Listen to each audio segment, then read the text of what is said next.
My hands were still trembling when I realized what he had done. My husband smiled, that crooked, knowing smile he always wore when he was hiding something. I had just won a game I had no business winning, and the reward, one we had joked about, was something that, in hindsight, neither of us should have put on the table. The game was silly, just a competitive little bet during one of our Friday night wine and board games rituals. We had been drifting lately. No arguments, just a kind of soft distance, like we were both on separate boats in the same foggy harbor.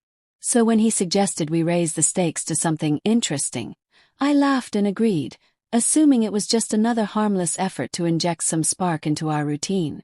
"If you win," he said, "you get a guilt-free night out. No questions asked. And if you win," yes, he just grinned, "then I get to pick our next vacation. Anywhere." Seemed fair. Innocent even. I won. Barely. I thought I'd just gotten lucky. He played sloppily, made obvious errors. It was only after everything that I realized he had thrown the game. That night I went out. Alone. Just a bar downtown where the music was low and the lights were forgiving. I wasn't planning anything. Truly I wasn't. I just wanted to feel something again. Some flicker of the person I used to be before marriage and motherhood and midlife crept in. I wanted to feel seen. That's where I met him, Jake. He was sitting alone at the bar, reading something on his phone. He looked up when I sat beside him and nodded a polite hello. We didn't speak at first. I ordered a drink, he went back to scrolling. But the silence between us wasn't awkward. Felt possible. Eventually we talked. Just small stuff. The weather, the bartender, the music. He was a few years younger than me, which surprised me later. He seemed older in the way he listened. Fully, without interruption. Like I was the only person in the room. I remember laughing more than I had in months. It wasn't flirtatious, not overtly. But there was an energy. Pull. He asked if I wanted to go for a walk.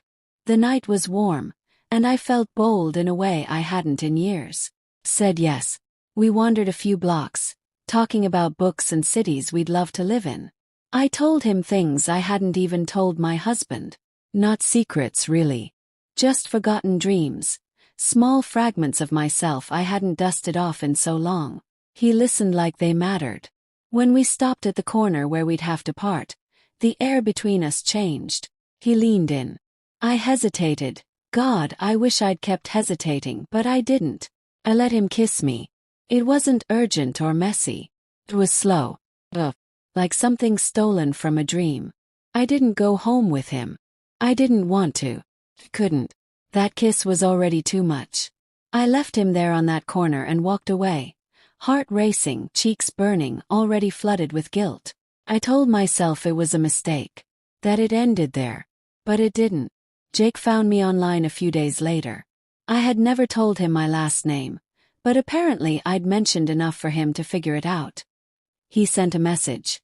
"I can't stop thinking about you. I know I shouldn't say that. But I had to." I didn't reply. Not right away.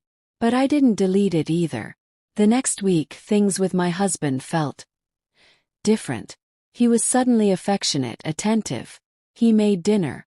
He put his phone away at night. He held me like he hadn't in months. And I wanted to believe it was real. That somehow that kiss had jolted me back into appreciating what I had. And that the universe was rewarding my restraint. But deep down I knew it was more complicated. 'Cause I did reply to Jake. Eventually. Just to say that I was married. That it couldn't happen again. That I wasn't the kind of woman who does this. He respected it. Said he understood. But the truth is, I still think about him. Not because I want to be with him, but because he reminded me of something I thought I had lost. It took me another month to tell my husband. Not everything. Just enough. That I'd kissed someone. That I felt like we had been drifting. That I was scared. I expected yelling, slamming doors. But he just sat there, quietly listening. Then he said something I'll never forget. "I let you win." And blinked. "What?"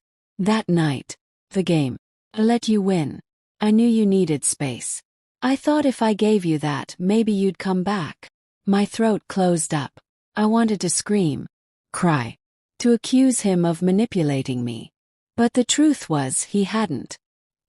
He had seen me slipping away and, in his own way, tried to give me room to breathe. He thought he was saving us. And maybe, in some strange way, he did. We went to therapy after that. It wasn't easy. We peeled back layers we hadn't touched in years. There were nights I slept on the couch, days we barely spoke. But we showed up, again and again. And slowly we began to stitch ourselves back together. Not the same way we were before, but differently. More honestly. I don't romanticize what happened.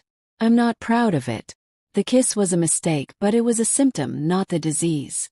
The real betrayal was long before Jake ever came into the picture. When we stopped talking, stopped trying, stopped seeing each other. If I could undo it, I would. But I also know that sometimes it takes a crack to let the light in. My husband and I still play games on Friday nights. The stakes are smaller now. But the connection, that's real again. And earned. Every single day. I don't know if we'll ever forget what happened. But we've decided to remember it together.